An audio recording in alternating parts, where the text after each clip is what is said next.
Welcome back, everyone. I hope that you all were able to share in and participate on some robust discussions with your respective breakout groups. So if you haven't already, your trifold action plan, if you have completed that, please make sure you hand it off to the moderator for your group, or you can also directly hand it off to myself or Monica. We're sitting right up here. And so now we're going to ask each breakout group to come up, their designated presenter to come up and share their specific recommendations to the entire group and kind of a recap on how their discussion went. So if we can have all of the presenters from each of the groups, we'll start off with the dental providers. Good afternoon. My name is Maggie Velasquez. I'm with San Fernando Community Health Center. Well, when discussing with most of the actions, like everybody here, one of the main things that was discussed was that we would like to see all patients educated in terms of services that are provided to pregnant patients. So let's inform the entire community that your sister, your mother, that they are entitled to the pregnancy-related services that Medi-Cal does offer.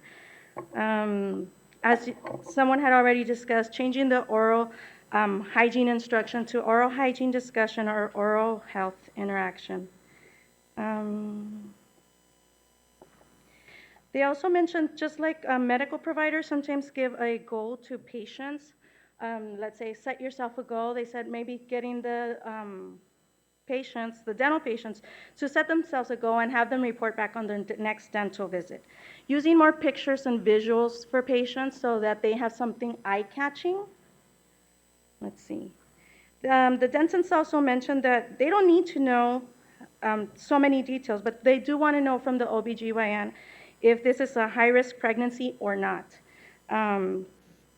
So maybe if the OBGs, they can actually have a follow-up question for their patients at every visit. Did you see your dentist? Did you see your dentist? They usually see them about every month, and then towards the end of the pregnancy, they see them more often. So every time the patient comes to see the medical provider, just ask the question, did you see the dentist? I think the dental providers thought that was sufficient enough to follow up with them. They said educating the entire organization for all the team to be on the same page. So just as was mentioned in the presentation before, everybody go back, talk to your staff, talk to everyone on board, and have them all pretty much agree and be saying the same thing to the patients, because sometimes just as we're confused, the patients are confused as well. So they mentioned giving pregnant women priority, maybe by accommodating the time that you see pregnant women. What if 10 a.m. is the best for your patients? What if it's a different time frame? So always trying to accommodate and give priority to pregnant women. Let's see. As far as policies are concerned, we were also talking about increasing benefits, such as higher reimbursement rates and having broader range in services. So we're saying the same thing we've already said before, but we're kind of reiterating it. We also would like to see a change in the computer program to see that the dentists are not seeing the electronic claims being denied because there's a computer glitch. The good thing was that we have the Denti-Cal representatives here, and they are going to go back and see if there's even a possibility and what the costs involved are in order to make that happen. So a couple more things. Creating something simple for pregnant women, just as there's slogans for the March of Dimes, just as there's slogans for different things, maybe creating a slogan, a poster, a visual that says it's safe for women to see the dentist, and emphasizing the baby's health, because something that resonated was women always care about their baby's health. That's the most important thing for them. So putting that into a visual, something simple that can be handed out. Last but not least is, and I know the medical providers might not like this, but adding the dental screening as a requirement, just as the mental health screening, any of the other screenings, or simply if the OBGYN can refer the patient to a health advocate, to be the one to ask every month or every so often, be the one that calls, but at least the the medical provider has to take the first step in referring them, if not to the dentist, to that health advocate that will be the one following up month after month with the patients. That's pretty much it. Thank you. Great, thank you. So now if we can have the presenter for the prenatal providers come up. So it was a very small group of us just brainstorming about what to do to expand access. And one of the things that came up is that as part of CPSP, referral to dental care is one of the 5 mandated referrals. And that is something that I think needs to be publicized far more in the OB community, which is that we're already mandated to make sure, in the same way that we're mandated to make sure that folks know about WIC and they know about the genetic screening, which is offered by the state of California. Patients are entitled to decline the genetic screening, but we have to tell them about it. Patients would be entitled to decline going to the dentist during pregnancy, but we have to tell them about it. And the state makes the genetic referral very simple. There's a booklet that you have to hand out, and the patient has to sign that she either agrees to be screened or declines to be screened. You could generate another piece of paperwork that the patient has to sign saying she's been told about her dental rights and she will either exercise them or not exercise them. But I hate to add more paperwork. We also talked about moving some of this work outside of the physician office, outside and into social media or other spaces where this education could take place on a broader spectrum. Similar to other kinds of education, like the Back to Sleep campaign from March to Dimes about putting your baby to sleep on its back and not on its stomach. The work that the state of California has done to make tobacco no longer normative. So, even at lunchtime, I didn't see anyone sneaking away to smoke. And that's a huge change. If those of us old enough to remember, that's an enormous change. And so to leverage those kinds of outreach, and we're sitting here in Southern California for this meeting, and there are actually a lot of people who are very good at shaping opinions and publicizing images and moving things out there. And that's kind of what we got to, the small number of us who are talking. Great, thank you. Great. Can we now have the presenter for the health educators, CPSP providers? Hi, how are you? Good. Excuse my voice, I'm battling a cold. But I'm Ceci Aquino, and I work for the CHAMP program at USC. We provide help for pregnant mothers and also children from 0 to 5, educating and promoting preventative care for dental care. Okay, so what we discussed in our group, and which was an extreme need, is the need for change. We discussed that a lot of us are going out, we're educating, we're talking to the families one-on-one, but once we actually recommend them to go somewhere, they're denied. Or we find providers that are not willing to put their license on the line for the health of someone. And I think we need to create a change in that foundation. We need to create dentists that care for people, that have that ethical responsibility for the health of those people they are seeing. And so I think this includes a change at the university level. How are we educating our dentists? Are they being informed of the need of the different communities that they will be going into? Or are they simply creating this, perfect field of dentistry? Continuing education, how many classes are being provided for our dentists right now to try to change those gears and try to educate and help the movement? And we also talked about specific protocol. What happens when a pregnant mother shows up to the clinic? They should already have a specific protocol. Come in, this is what we're going to do. Create a package for them. Preventative care, and also if they need treatment, that should be addressed. And with the protocol, also how many visits? How many visits? A lot of the problems we've encountered in our project is that when we have the families there, we can do as much change as possible. What's hard is bringing them back in. A lot of these families have 2 to 3 jobs.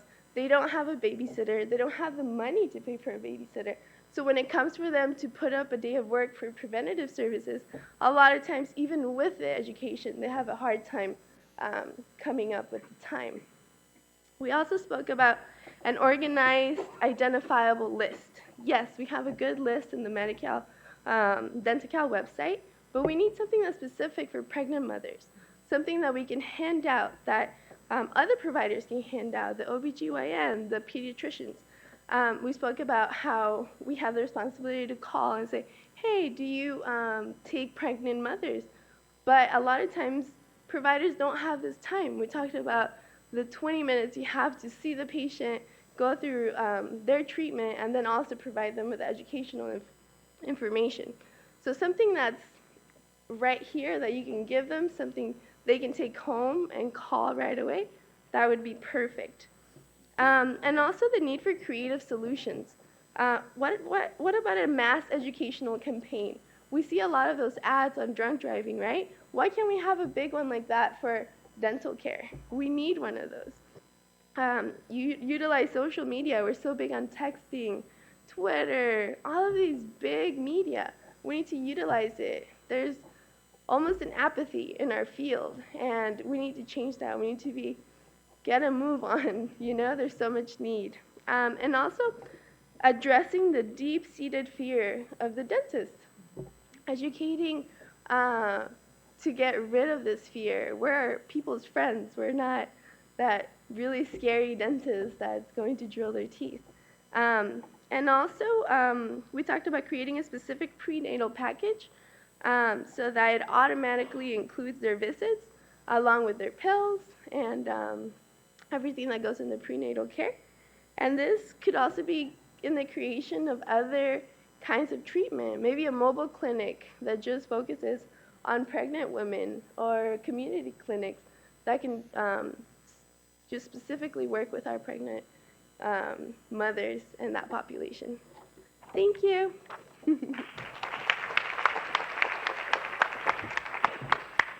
I think we might have found a spokesperson for our campaign, huh? All right, so next, if we can have the presenter for the advocates and policy folks? Great.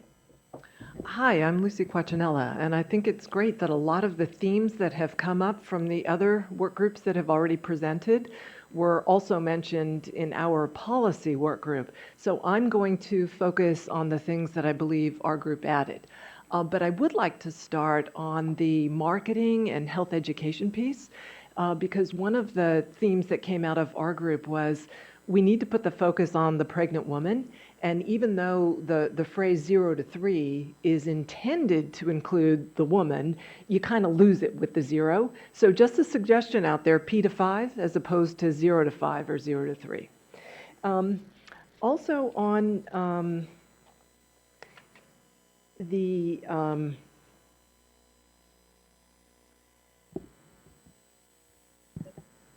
administrative challenges that everyone faces in getting barriers removed and improving access to what Medi-Cal does cover. Our group spent some time on some very specific concrete suggestions that it seemed to us the State Department of Healthcare Services could think about and implement as changes in the immediate short run that could have major impacts. So a partial list there, and we'll be following up in writing, is that on the reimbursement claim form, instead of making the providers write in pregnant, we could redesign the official form so that's a checkoff box. And that way, that important information won't be missed, because only pregnant women get certain services, at least right now. So that won't be missed for the reimbursement, and it also won't be missed for the data. We had a long discussion about how important data is to the advocacy. In terms of other administrative implementation issues, an online directory of Medi-Cal providers doing dental service who are willing to accept pregnant women. We acknowledge that, keeping that updated could be a challenge, but there were some great suggestions about working with the federal government, which is doing something similar in pediatrics. So again, a very specific, concrete thing that could have a major impact. This morning there was discussion about the challenges in getting approval for claims on root planing and some of the periodontal stuff, and it seemed like there's some specific things that could be done to make that easier for the providers to get those specific types of claims improved. More information about how to get questions answered when difficulties emerge in getting reimbursement, both for providers and consumers, and more information about the appeals process. Again, this could be put into the forms that are already out there and made accessible. Shifting to broader policy questions at the state level, we had a really robust conversation about the benefits package, right? As we've all been discussing the real challenges in getting a message out to the community, whether the target is a consumer or a provider or anyone else, frankly. What is covered, what isn't covered, etc. A big part of that puzzle could be addressed if the state would extend full coverage to pregnant women with income up to 138% of poverty, like we do for the other adults. True, that wouldn't bring in the undocumented women, and we have other strategies for that.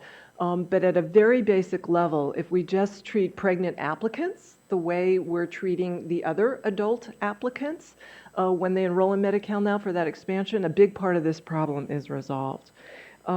With respect to the women, though, who will be in the pregnancy-only coverage, there we could have clarification from the state about an issue that Monica raised this morning, and that's the issue about what benefits need to be provided that aren't on the list of reimbursable procedure codes.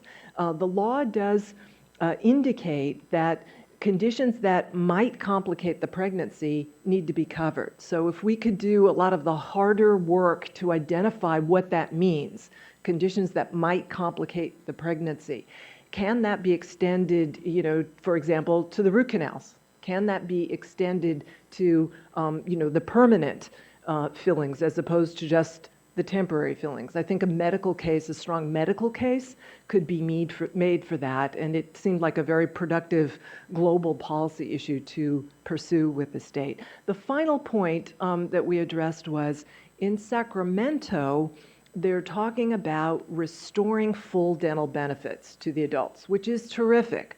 But for women in the pregnancy category, we need to make sure that all adults includes the women who are covered only for their pregnancy coverage. Thanks. Thank you. And last but certainly not least, the billers work group. There's only one person in there. Me. I'm not a biller in particular, but I had a lot of questions in regards to claims and our specific facility. I was more asking about, encounters and coding and that sort of thing. I think, and overall, what I got out of the workshop with the gentlemen that were in there was that how do we do both? Keep our claims and get the money that we can from those encounters and keep our patients happy at the same time.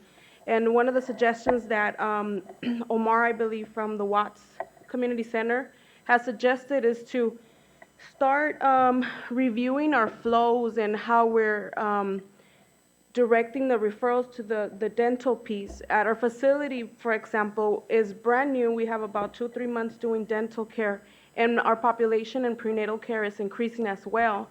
So he was giving me ideas on how to keep administration happy, but at the same time give the access that it's needed to our patients in the prenatal department, in our prenatal facility. We've been doing prenatal care for a very long time, but the dental piece is a new thing into the scope. So I think it was important that, I asked how, other community centers work with those type of populations. So he gave me an idea in regards to linking that prenatal patient, the initial appointment with the provider, and already doing that education that's needed from the beginning initial visit to where if the patient has issues with the dental care already the day of the appointment with the doctor, why not schedule, if I have it in one setting, why not schedule already that appointment with the dentist on the same day? That way we can compromise and get, two encounters or claims on the same day, and still, dentistry is very expensive, as we know. So, we're trying to figure out in there which ways are more efficient for both the worker, the clinic, the patient overall. And I think that's some of the ideas that we share. Besides the coding, if we go into coding, there's a lot of codes. I don't know if everybody's really interested in all that, but we did brainstorm a little bit and came up with ideas that were very helpful for me, at least at the time. You're welcome. Thank you. So we will now have a number of speakers come up now to speak to and respond to some of the concerns and barriers that were that came up during not only this discussion but throughout the morning as well. So I'd like to introduce up here Dr. Bob Eisman. He is a dental program consultant for the Department of Healthcare Services at the state level. Also want to introduce back up to the podium Dr. Brown, who is, again, the dental director for the Native American Health Center. And we also have Delta Dental staff, I believe, that will be joining us. So, and I'm sorry if I butcher your name, Dr. Nirmala Prabhu. All right, it's a good day. All right, managing dental consultant for Delta Dental. And we also have up here Ms. Teddy Riggs, the senior policy analyst for Delta Dental. So if everyone can join me in welcoming these folks.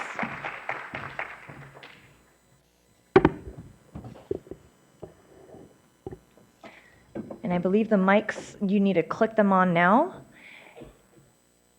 Yes.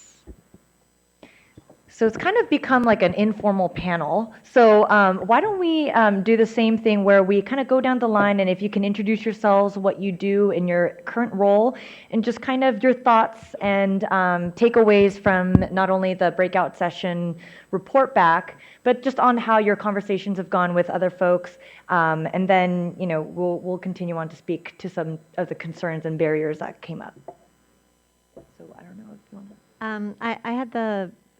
Am I being heard back there? It's hard to tell from this mic. I was able to sit in and kind of rove to a couple of the different meetings, and it seems like people today you're feeling like you can do something about this.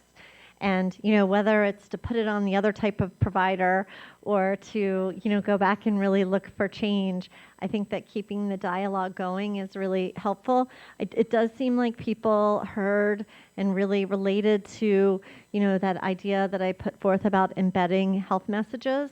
And one of the things that I heard from one of the groups at the end was really trying to develop some type of language that would be a universal health message or two or three around perinatal oral health, so that we had OBs or dentists or pregnancy health workers or community health workers using some of the same messages, like the exact same wording at different points in time.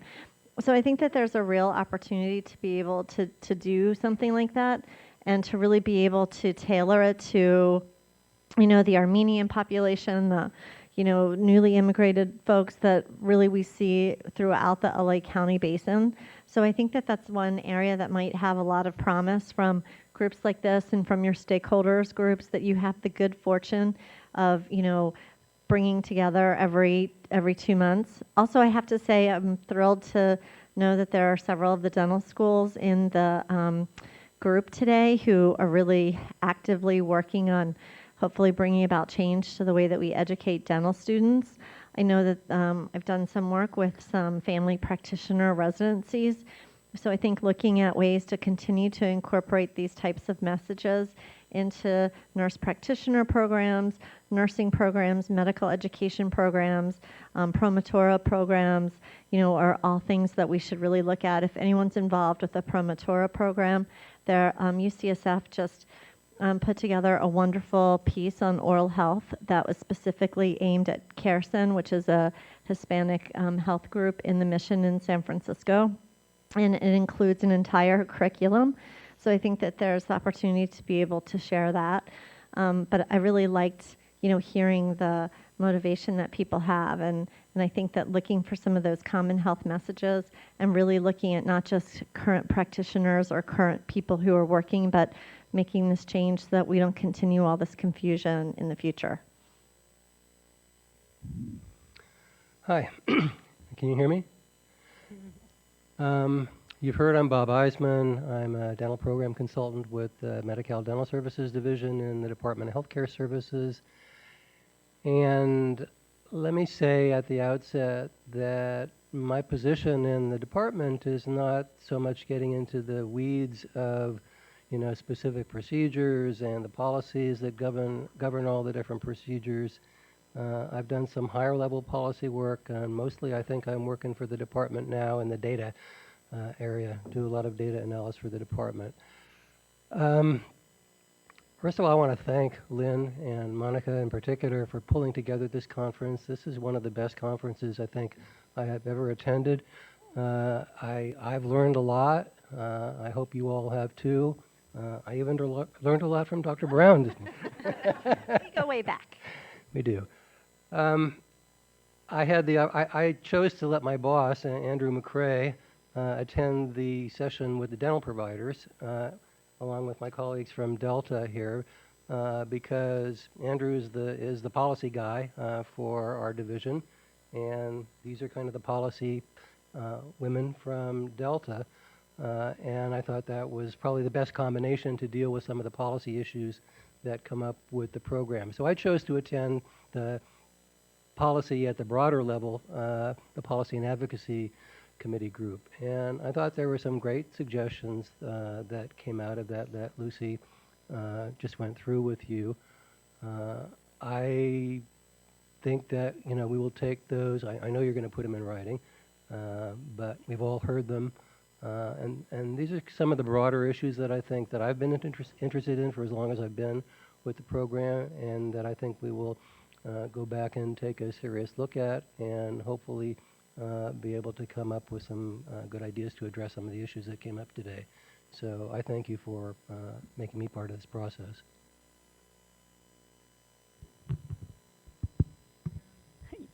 Good afternoon. My name is Dr. Nirmala Prabhu, and it is a mouthful, so most of the time everybody shortens it to Dr. Nina, and that works really well because then I know it's pronounced correctly, but good job. That was a first, by the way. I don't think anybody's got my name right on the first time, not even my boss. He didn't get it right for about 3 years, by the way. So I took a lot away from this program. A lot of it is things for us to think about from the policy end. And to a certain extent, we are the fiscal intermediaries for the state. So we have to go with the state's recommendation and the state's budget guidelines.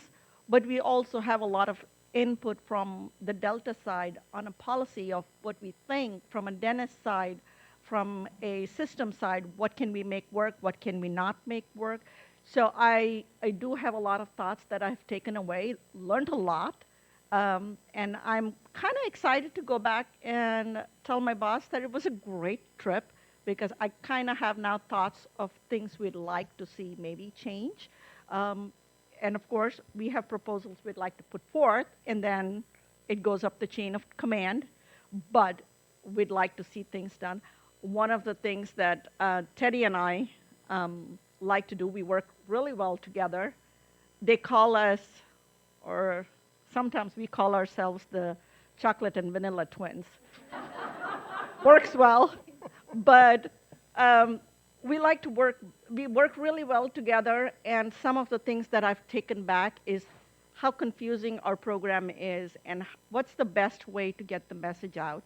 So maybe we'll work on some bulletins. So go to the Denical website and read your bulletins. That's me talking to you as a Denical person.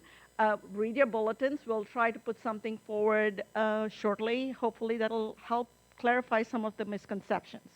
All right? Thank you.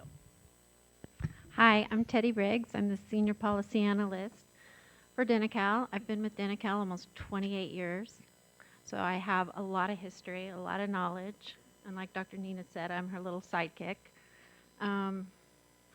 I just can't believe how much I've learned today. So I'm really grateful to be here.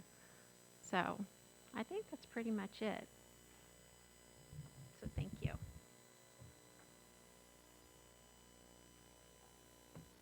Questions? So, yeah. Well, I just wanted to chime in on one other piece. We heard from a couple of different people this idea of social marketing or of a marketing campaign. And, you know, the American Dental Association, along with a bunch of other of the dental associations, got together with the Ad Council, and there are some pieces that they put out, and it's, what is it, 2x, healthy mouth, 2x 2 times a day or something.com.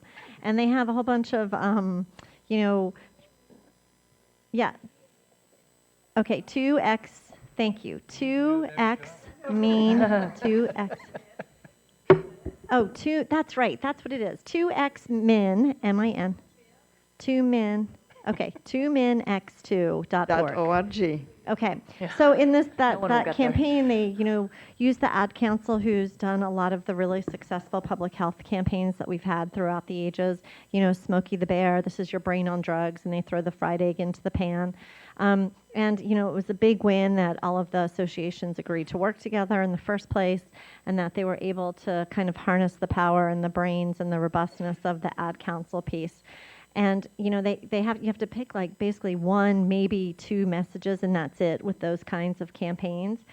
And it's a multi-million-dollar project that Ad Council gets some public funding from, and they put in $50 million on top of what the dental associations contributed. And so unfortunately, that campaign, even though it's has a lot of information involved, they're really expensive to do. But, I think that if we look at coming up with some similar messages, I don't know if it's something that your stakeholder group could, work on, since you're meeting every other month, or form some sort of task force or side committee.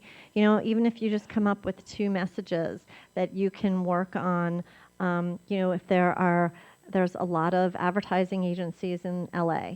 Is there a way to get some pro bono time from someone who's working in an ad agency?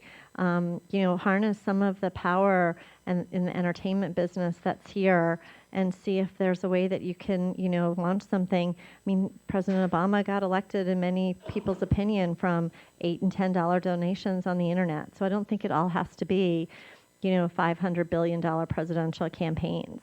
But, I think that some of the things that we heard could even be kind of merged together in the future. Could I just I wanted to make a comment to those of you that are with FQHCs in particular, because I think almost all the dental providers here, with maybe one exception, are FQHC dental providers, not private providers. I think most of you know that Delta Dental is the fiscal intermediary for the fee-for-service dental program, okay, that we run. They're not the fiscal intermediary for clinics. Xerox is the fiscal intermediary for clinics. And so while clinics are supposed to follow policy that's established by our division, we don't administer anything having to do with clinics. We aren't involved in billing by clinics. We aren't involved with reimbursement for clinics, nor is Delta. And I think that confuses a lot of folks. I get calls fairly frequently from dental clinic folks. Sometimes it's the billing staff, sometimes it's the providers themselves, over denials that they've had from Xerox for one thing or another. I can get involved in those issues if I can get details from you. So if you do get denials and you don't think they're right, if you can get the details, the denial code, in particularly helpful if you talked to anybody at Xerox about a problem and haven't had any resolution, let me know, because even though we don't administer that program, we can still follow up with those folks and hopefully resolve some of these kinds of issues. So Bob, since you've opened it up to the group to contact you, how can they contact you? I don't believe the bio in the packet has your email address. Well, everybody in the Department of Healthcare Services has the same kind of email. So in this case, it's first name dot last name at dhcs.ca.gov. So I'm Robert in this case, Eisman, Robert.Eisman, Isman, at dhcs.ca.gov. Great. So we'd now like to open it up for questions. Oh, Lynn, did you want to ask a question? Yes, please.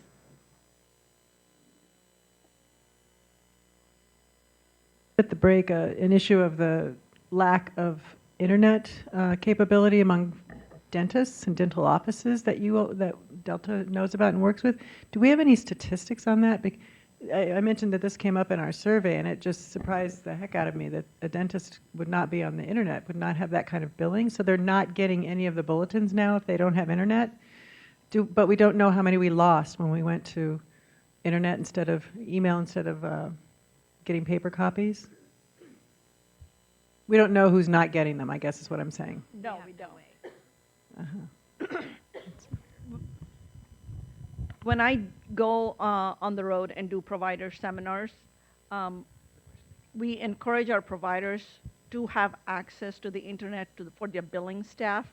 And if they don't want to have access in the office for like internet access for their staff, they can always print those bulletins. I mean, that's what we do. We, when we're on the road, we'll print bulletins and take them out.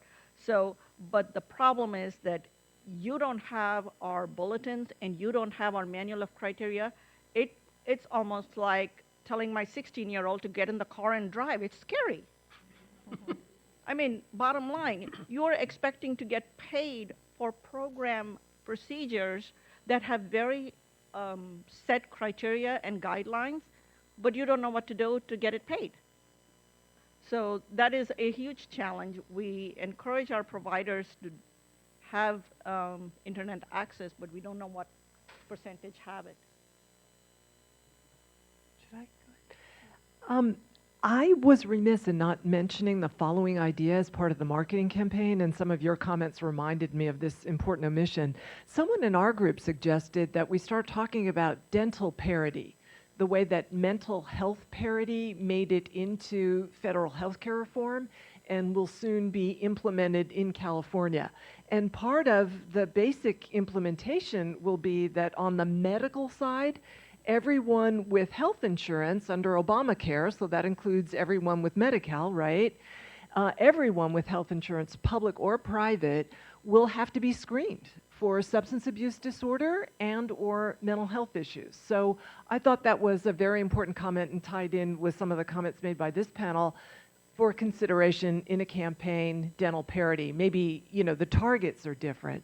And then one other point that was made by the dental providers group, suggesting that the prenatal care providers incorporate into their screening protocols this dental question, so kind of like the dental parity issue.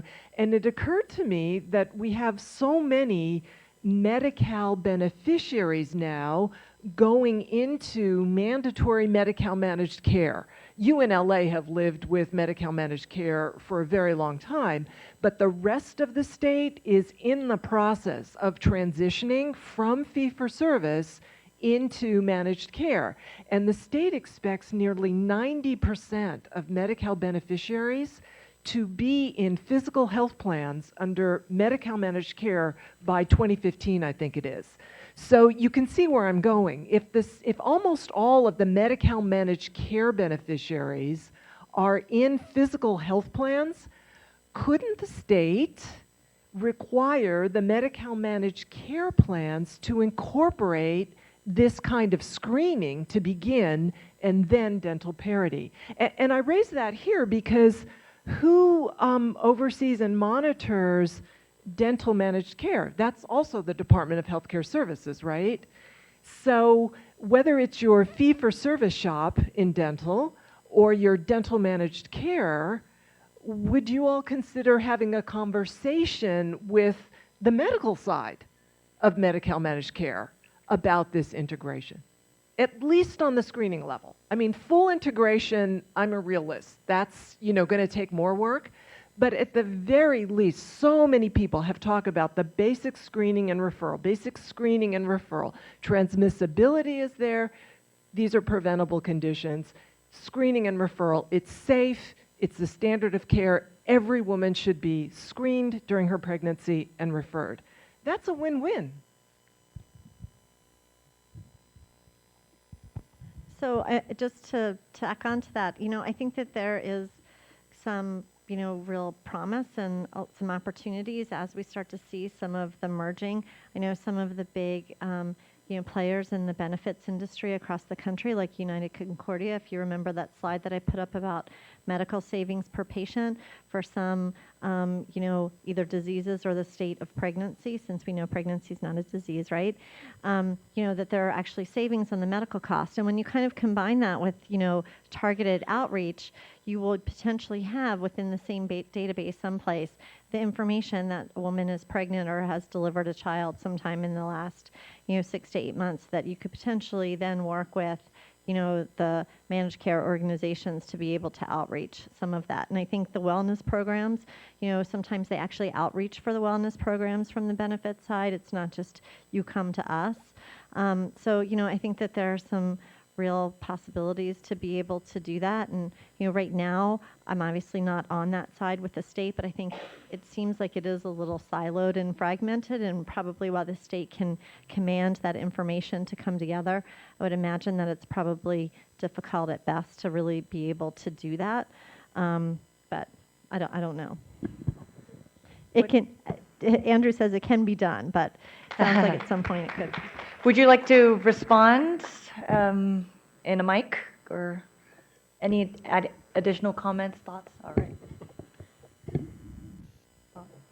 The only comment I'll make about it, since Andrew said it's something that we can look into, and I don't need to repeat it, is that there's, in a way, there's a kind of precedent for that with the CHDP program, because Medi-Cal managed care programs that have picked up the CHDP function have that kind of responsibility to refer kids, in this case, to a dentist.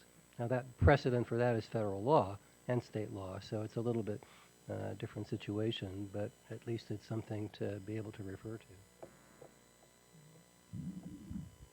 And if I can just make one more comment, I'm going to your first comment, Lucy, on the parity piece. The World Health Organization, that Continuum of Life program that I, urge everyone to take some time to look at if you can. I mean, really, it talks about oral health as a social right, and, an action of social justice, and that any health disparity that exists in oral health is actually, social injustice and health inequity. And, particularly for that child to 2-year-old, that inseparable dyad up until the time the child is 2. So, I would love to think that, we can carry that banner to get some actual change, but I think it's good to start talking about it, because I think oftentimes, people stop shy of actually saying that, and that's oftentimes what is, what we mean in the policy piece. One last question. Oh, the mic. Yes. My name is Shanaz Ahmed. I just had a comment. I thought just like preschool, when kids have to be screened by the dentist before admission, their moms are so good about that. And I think if they go to the gynae and the gynae, and they have a little form which even the dentist can provide to their local gynecologists, and they just bring it to the dentist, to fill it out, and we can just fax the copy to the gynae so that we've seen them and, they are fine or something like that. That might be one way of ensuring that the patient has come, the pregnant mom has come to see the dentist. Is that on? A version of that. And we just sort of the reverse of that we were saying, rather than OBGYNs thinking that they have to spend the extra time doing that, just refer them to us and say, we will take care of the screening. We can do it more easily and all the education anyway. But your idea was good, that if there's maybe a form that goes back and forth, this might expedite this. But just so the OBGYNs wouldn't feel like it's an additional burden, just say, send them to us, we'll do this, and we'll let you know. And I think that's a good idea. the last comment was a great suggestion. So, we all are here at this conference. We all have, so much more information and actual actions that we want to take back to our practices. But in terms of how do we have this information go out and influence, providers that are not here today at the conference, maybe the panel can speak to how we can do our part in disseminating this critical information and what we think in our current capacity we can do to really champion this moving forward. Well, one of the things that came up in the advocacy group's discussion was whether the statement from ACOG represents a standard of care. And I'm not really sure that it is. It's touted as an opinion piece, I think, or something close to that. But we're getting very close to the point where dental care for adults or dental care for pregnant women in particular, is going to be viewed as a standard of care. If that's the case, then I think we need to use every available channel that we have. And that includes the California Dental Association, the Medical Association, ACOG, health insurers, all the departments, resources, the world basically, to get that word out. And then I think maybe we will begin to see some change. Great. So if we can have a round of applause for our panel. Thank you very much. So now to provide our closing remarks, I would love to introduce Lucy, if you can come up, please. So Lucy Quacinella, I don't think she needs an introduction because we all know just from her questions and her comments just how knowledgeable she is. But just to provide a little bit of background, Lucy is a lawyer. Where did she go? Oh, right there. By trade. She is the founder of Multiforum Advocacy Solutions and a formal legal services attorney specializing in health and other social and economic human rights issues affecting the working poor and other low-income people in the U.S. as well as Eastern Africa. In addition to litigation and legislative advocacy, MAS works with community-based organizations to develop and implement strategic advocacy plans attacking the root causes of poverty. And also to note, she was a Fulbright senior specialist, and she's been providing technical assistance since 2006 on healthcare and human rights issues to an NGO, a non-governmental organization working with HIV/AIDS patients in Rwanda, women's equity and access to care and treatment, and 2 Rwandan law schools. And so as a Fulbright scholar at the University of oh gosh, I'm going to butcher this, Namibia.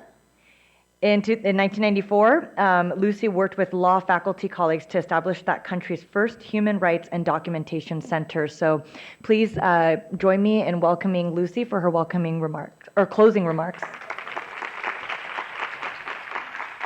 Thank you. Thank you, Tina, and thank you for pronouncing my last name as well. As the first-generation daughter of Sicilian immigrants, I often am in a situation where people get embarrassed, and so you did great. Thanks. Can everyone hear me okay with this? Am I on? Yeah. Is that better? Yeah.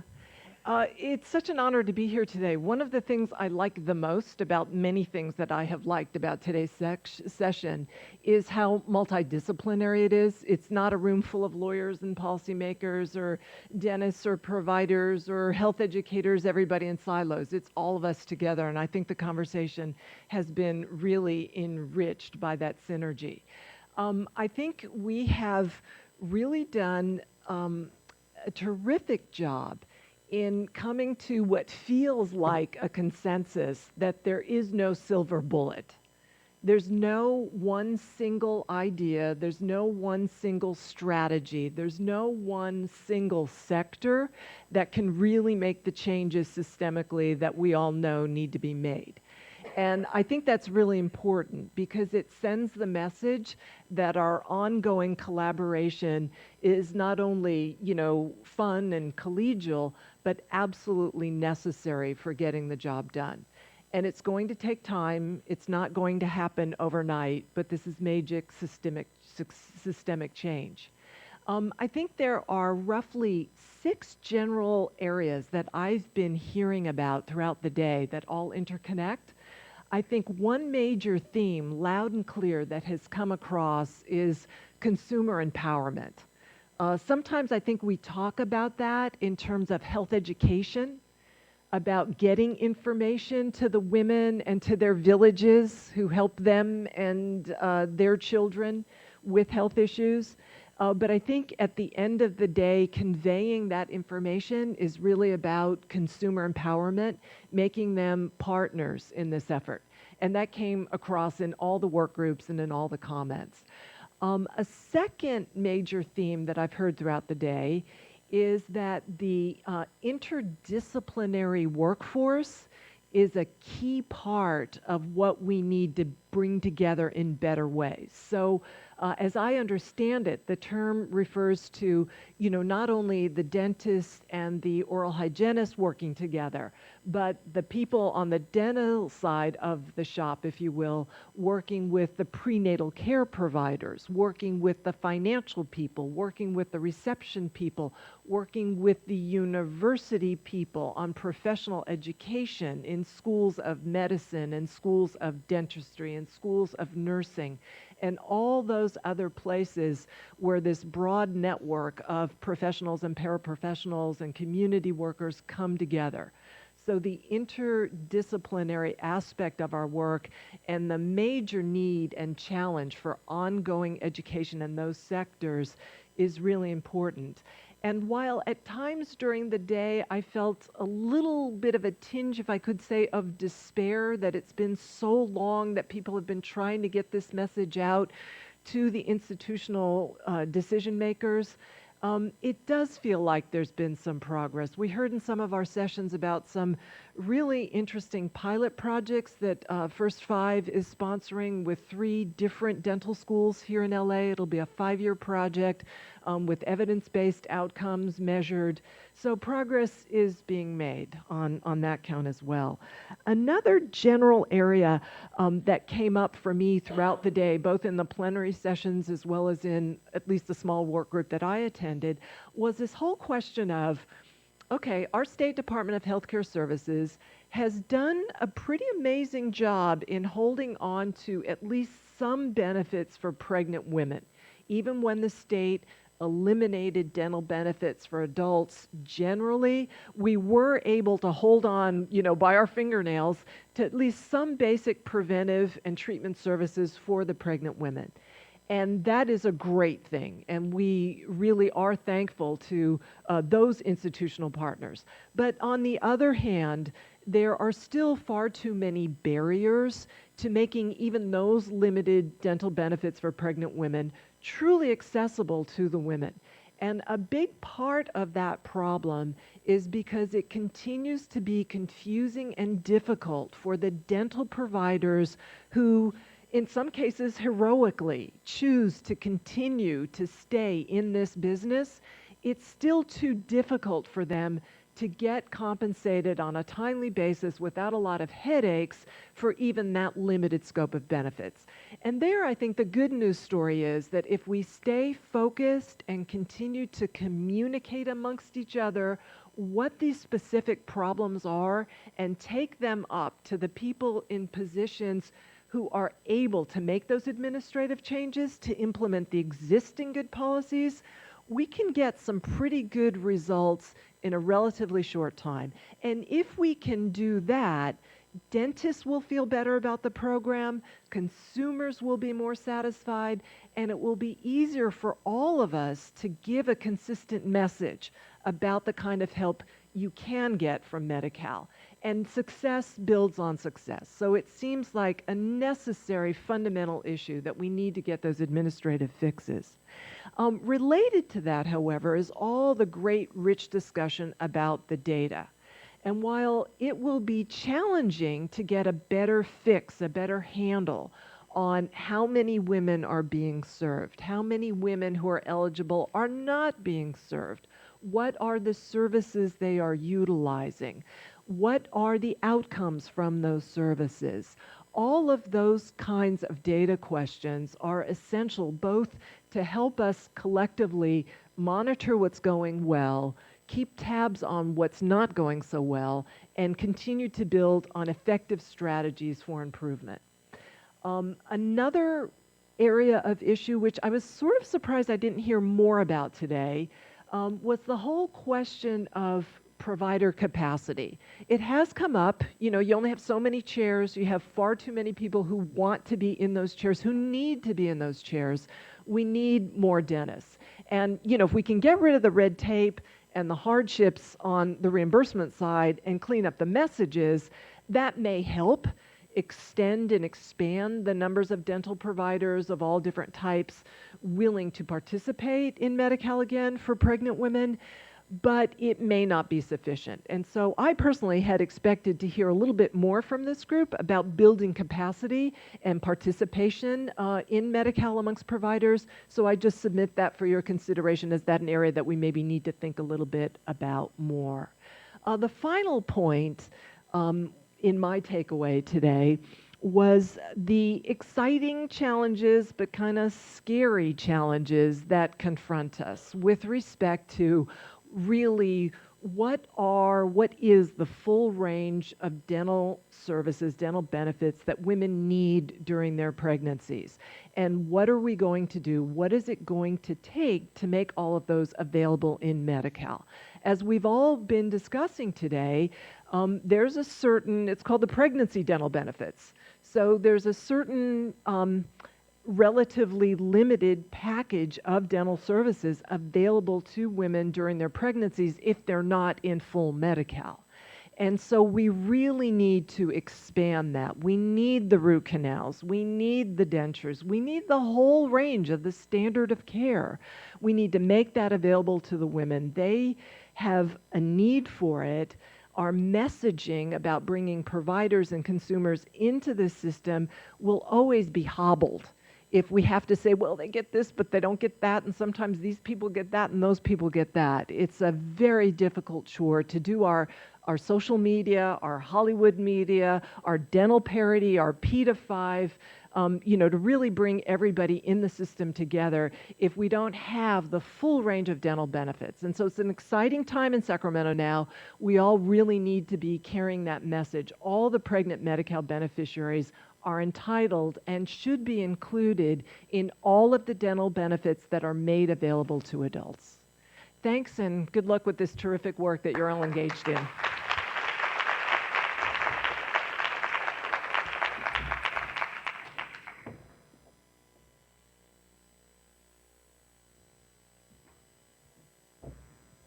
Great, thank you so very much for that. And so just to wrap up our today's conference, I would like to direct your attention to 5 different announcements that I kind of categorized for you. One is the evaluation, as you see on the screen. So in your packet, you have with you the evaluation. We are highly encouraging that you complete your evaluation, not only to receive the goodie bag, which includes posters that Monica mentioned earlier this morning, but also there is a USB flash drive that contains all of the conference materials. So please let us know how the program was for you today. We'd love to get your feedback. And so this is also, like I mentioned earlier today, especially important to the dental providers who will be getting the continuing education units. So in terms of the continuing education units, we have our certificates available at the sign-in table as soon as you go out. Lorena, if you can raise your hand, she will be at the table and she will be there. All you need to do is sign out in terms of the sign-in sheet and then receive the certificate on the way out. So please make sure to see Lorena if you are here to receive continuing education units. Third is we'd like to get some exit testimonials on video from participants. So if you are interested in that, if you can please see outside of the hallway, or outside of here in the hallway, if you can go see the AV team, then they would love to capture some footage on what you thought of today's event. And then lastly, just thank you so much. I think, this conference wouldn't have been possible if you were not here to really just give of yourself and participate. So we really appreciate your presence. Thank you for traveling, for those of you that came far to here.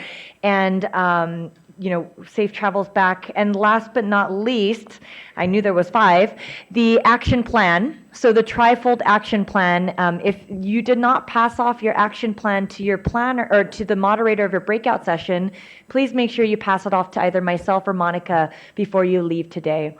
Thank you so very much.